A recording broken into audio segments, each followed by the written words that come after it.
Hello chums! I recently uploaded a video explaining why I thought that the recently added BMW Z4 is actually a very underrated car in Gran Turismo 7, since it's been largely ignored next to the geriatric Mercedes-Benz Panzer tractor and the beloved Peugeot 205.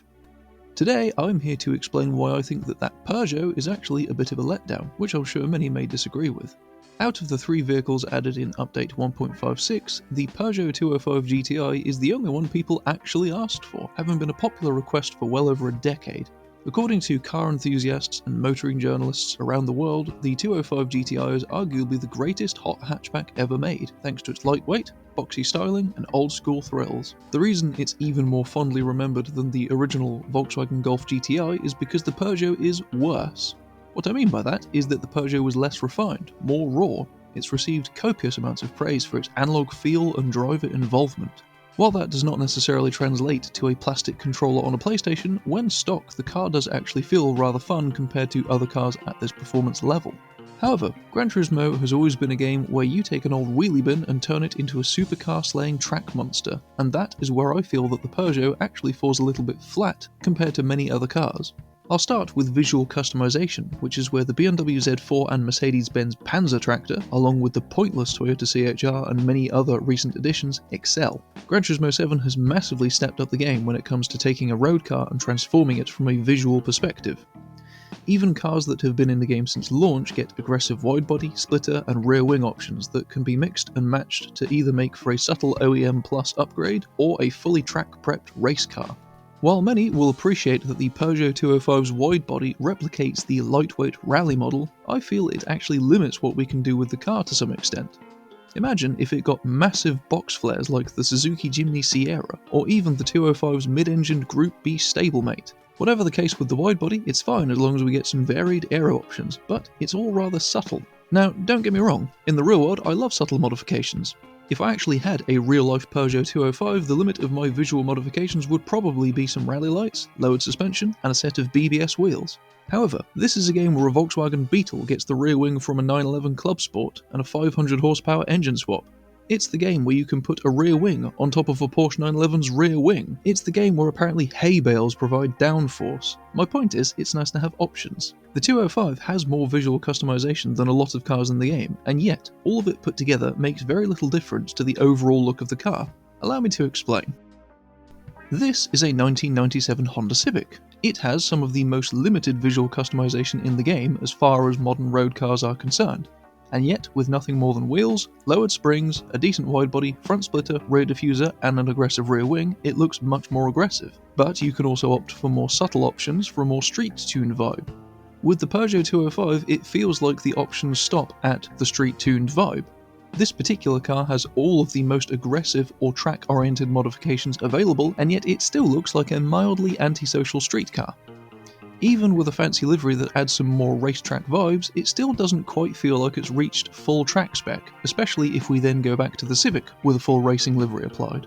So, the customization could be better, though I understand it does come down to personal preference. Many players might be more than happy with what we currently have available, so I'll moan about something else: the sound.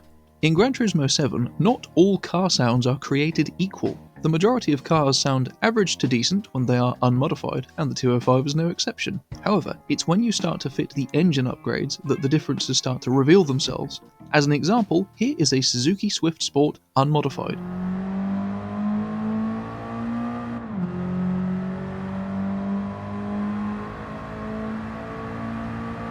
Sounds fine, nothing special. Now, here is the same car with all of the upgrades.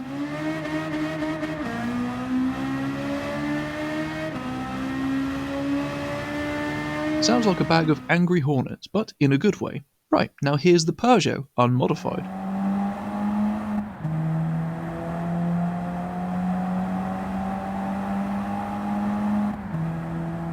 Once again, nothing special. Here it is, fully upgraded.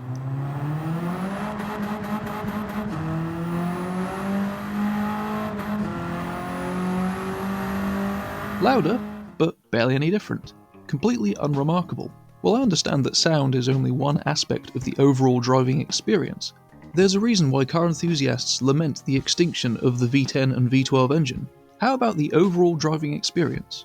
Well, As I mentioned, it's fairly decent when in stock form, but there aren't typically many applications for a 130 horsepower car in Gran Turismo 7, which kind of necessitates upgrades. So we'll start with the usual approach of throwing the kitchen sink at it. 400 horsepower is more than adequate, and the fitment of the high RPM turbo results in some very excessive turbo lag.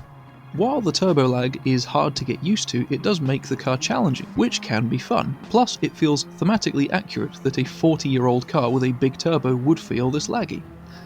However, the car weighs as much as a packet of biscuits, so there's no weight pushing the front wheels into the ground, and the car spins its front wheels more than just about any other non-engine swapped front-wheel drive in the entire game. The closest car I can actually think of to compare this to is either the Quattro swapped Golf Mark 1 or the K20 swapped Classic Mini.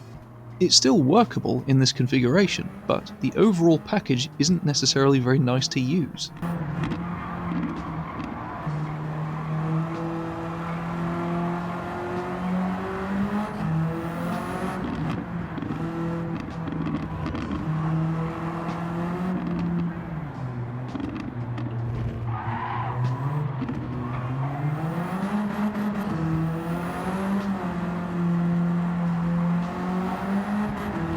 If you remove the turbo, the car has a maximum potential of 237 horsepower, which coupled with its 750 kg weight works very well. Ignoring the lackluster sound of the car, the driving experience clears right up. There's still some wheel spin, but it's more than manageable, and the car becomes infinitely nicer to drive, and on a tighter track, it's not really any slower. While that's all very well, I was just praising the BMW Z4 for its versatility, because it's nice to drive in just about any configuration. But this car is too slow for the majority of Gran Turismo 7's events without any upgrades, and when it's fully upgraded, it's not really any good to drive anymore. So there's this window where the car needs upgrades, but doesn't really benefit from all of the upgrades. So its maximum potential isn't much to shout about, even when compared to other front-wheel drive cars.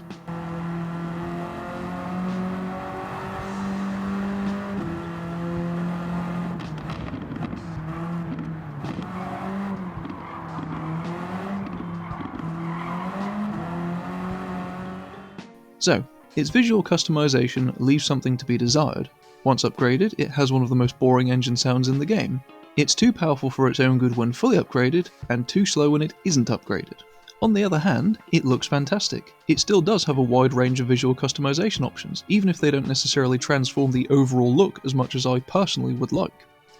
It's fun to drive stock, even if it's very slow, and in its ideal performance window, it's fantastic to drive. And whatever I may think of the car's implementation, it could not possibly be as confoundingly terrible as the Toyota CHR.